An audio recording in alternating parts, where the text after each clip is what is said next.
Ngayon magpapalit tayo ng mags kasi itong mags natin almost 75,000 kilometers na yung tinakbo nito.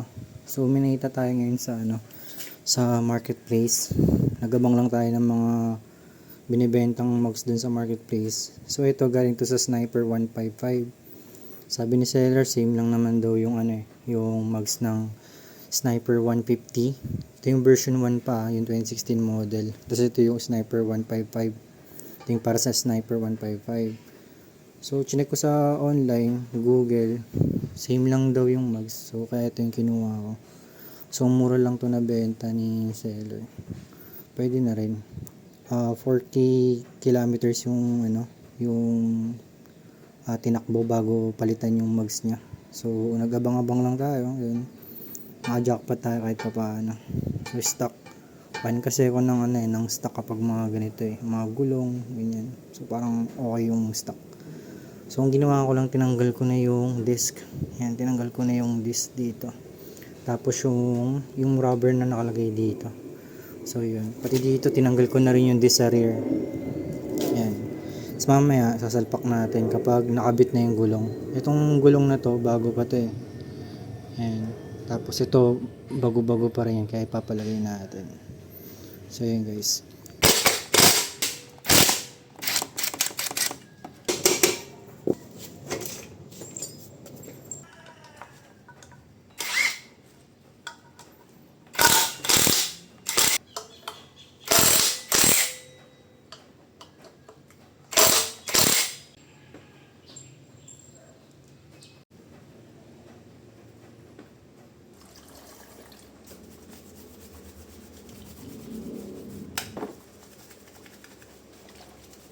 Ito guys, nilinis natin yung mga yung rubber, sinabon natin. Tapos itong mga bolt, yun. Lang naman to pare-parehas naman siya. So 10 pieces to, tag 5 sa mga disc brake. So tag 5 siya. Nilinisan ko lang nitong yung Zonrox na color shape. Itong dalawa yung disc natin. Yun. So yung malaki, ito yung sa harap. Yung medyo maliit, yan yung sa likod. So hindi naman kayo malilito sa pagkabit niyan. Kasi kung mapapansin nyo, meron ditong lubog. Ayan.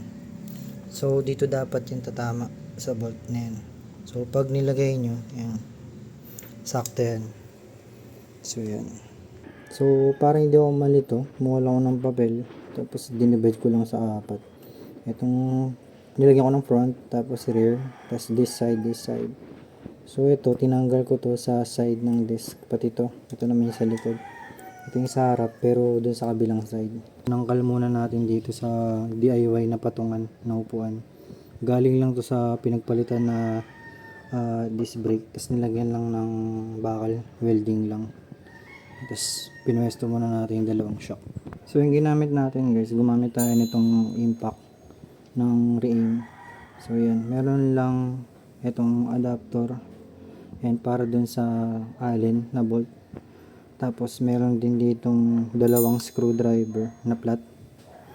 Yan, para pang sikwat dun sa goma. Dun sa parang ganito guys. Yan. Yan. Tapos meron din tayong G's para dito. Yan. Tapos 17 para dun sa likod at harap. 17, 19 yung gagamitin natin. Tapos itong 14 dun to sa harap. Tapos kung gumagamit nga kayo ng impact, kakailanganin nyo to. Same size lang din. 14, 17, 19. Tapos itong rubber mallet, optional lang naman to. Ganun ko lang. Ayaw kasing gamitin yung martilyo, medyo matigas. Pero itong martilyo, ginamit natin dun sa pang alog ng bolt para may iwasan yung pagka-loose thread. Pinukpok lang natin ng isang bagsak.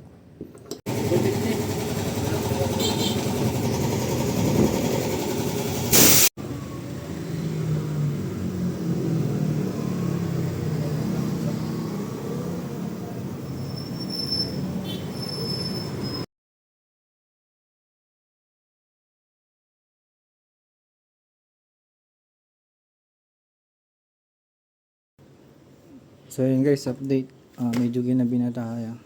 Na-install na natin yung mags. Ito siya. So, wala naman conversion na ginawa. Saktong-sakto yung mags ng Sniper 155 dun sa Sniper V1 2016 model, Sniper 150. Saktong-sakto, disc brake, lahat wala. Pati spacer, saktong-sakto. Pati yung mga goma, hindi yun. So, wala tayong binago. Sa likod, ganun din. Ano siya? Nilipat ko lang yung rotor disc natin. Tapos itong hub, yan din yun. Wala tayong pinalitan. Yung mga rubber spacer is pa rin yan guys. Ito, yan pa rin. So, yan. Okay na okay siya. So, kung makahanap kayo ng Sniper 155 na mags, pwede nyo isalpak sa Sniper V1 2016 model. Sa akin yung 2016 model na color red. Yan. Stock pa rin yung decals, as is pa rin. Wala pang nagagalaw sa makina. Palit damper lang, clutch lining, linis lang ng air filter, change oil, spark plug, FI cleaning. So far yun pa lang naman. Okay, so yan. Siyempre nagpalit na rin tayong kadena. Tapos yung disc brake natin bago na rin yan. Kasi na 75,000 kilometers na yung tinakbo nito or 72. So medyo matagal-tagal na rin. Pati yung yung shock.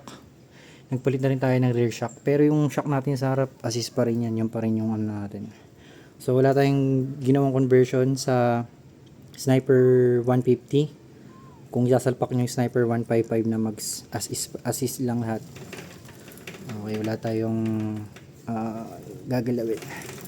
So yan, yung play ng natin, gulong, okay na okay.